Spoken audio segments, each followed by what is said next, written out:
Pretiorates thoughts. The roof and beams are creaking. It has been almost exactly a month since we pointed out that the inner strength of the U.S. stock market no longer looks quite so fresh. In our thoughts on January 21st, 2026, we speculated whether rising interest rates in Japan could be the domino that would fall, or whether SCOTUS might rule U.S. import tariffs illegal. In the end, the trigger for a correction is actually secondary. The key thing is whether you are prepared when the first domino falls. And let's be honest. If Pretiorates was already hearing voices on January 21st, suggesting that SCOTUS might rule against import tariffs, then the U.S. government knew too. Accordingly, the first reaction was prompt. Trump activated the base tariff in accordance with Section 122 of the Trade Act of 1974. The illegal import tariffs are thus replaced, but without congressional approval, only for 150 days. Politically, this may have been a clever move, but it was not a big hit with the financial markets. This is because they had long since come to terms with the now illegal import tariffs. They reduced the trade deficit, dampened the rise in debt, and thus also limited the supply of U.S. treasuries. For the markets, this was a convenient arrangement. Last Friday, the stock market reacted with surprising calm to the SCOTUS ruling. It was probably banking on a more sophisticated response from Washington over the weekend. That response failed to materialize, and with it, the calm disappeared. There is no doubt that the U.S. stock market has performed impressively over the past 3 years. But beneath the shiny surface, things have been simmering for some time. For years, there has been an increased willingness to take short positions in S&P 500 futures, which has recently intensified again. This does not necessarily have to be bearish. Many of these positions simply serve to hedge existing exposures.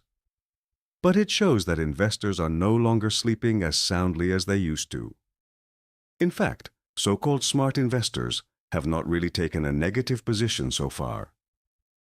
In recent weeks and months, there has been no significant distribution in the broad S&P 500. A clearer picture is provided by After Open Action, AOA, which reflects the actual activity of traders. And here, the Nasdaq index in particular is showing a significantly weaker picture. Since the fall, positions have been reduced in the background, quietly but steadily. First, it hit the Magnificent Seven, the former darlings of every presentation. Then came the software stocks. Our own index of U.S. software stocks has already lost over 30% since the end of 2025. And as we noted in one of our recent issues of Thoughts, it is still too early for bottom fishing. The waters are not calm enough yet. Even if the broad S&P 500 appears stable at first glance, this stability is deceptive. Since November 2025, it has significantly underperformed the global stock index. Little remains of the locomotive of all financial centers. It is more like a wagon that can be pulled along. Even its own trend strength has weakened.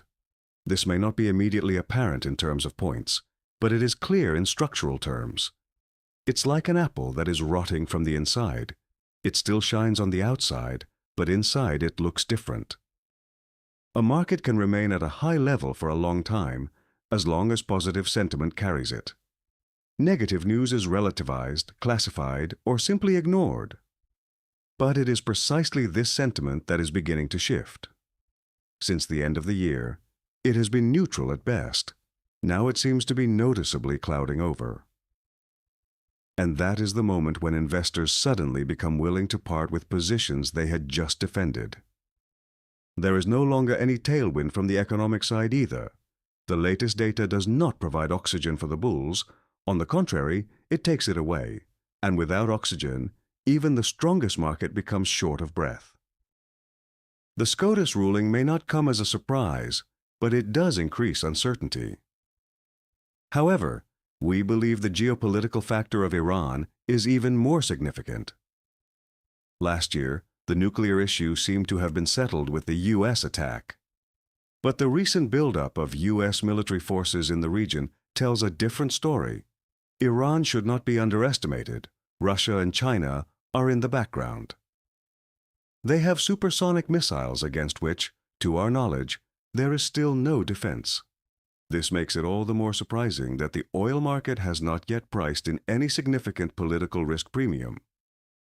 Around 20% of global oil production passes through the Strait of Hormuz. A complete blockade by the Iranian army does not appear to be imminent. China also obtains a large part of its oil requirements from Iran through this strait. Countries such as Kuwait, Saudi Arabia, Iraq, and the United Arab Emirates also export their oil via this route. Hormuz is not a bottleneck for one individual, but for many. Around 20% of the global LNG gas market also passes through the same passage. And here too, there is still a sense of calm, perhaps too much of it. Precious metals are already responding with higher market prices. However, neither the stock market nor the oil market has reacted significantly so far. In the event of a military escalation, hardly any ship owner would be willing to send their ships through this strait, even if it officially remains open. Therefore, the roof and beams are creaking quite loudly. Do we want to watch the building from outside, even if it is, hopefully, only for a few weeks? Remember that these thoughts are not investment recommendations, but only our opinion. For recommendations, contact your own investment advisor. Don't forget to give us a thumbs up below to help us keep creating this great content for you. And don't forget, if you register directly on our Substack website, you will receive my next thoughts at least one day earlier. Check out the Substack link in the description, and best of all, it's free. I wish you great success with your investments and see you for our next market update.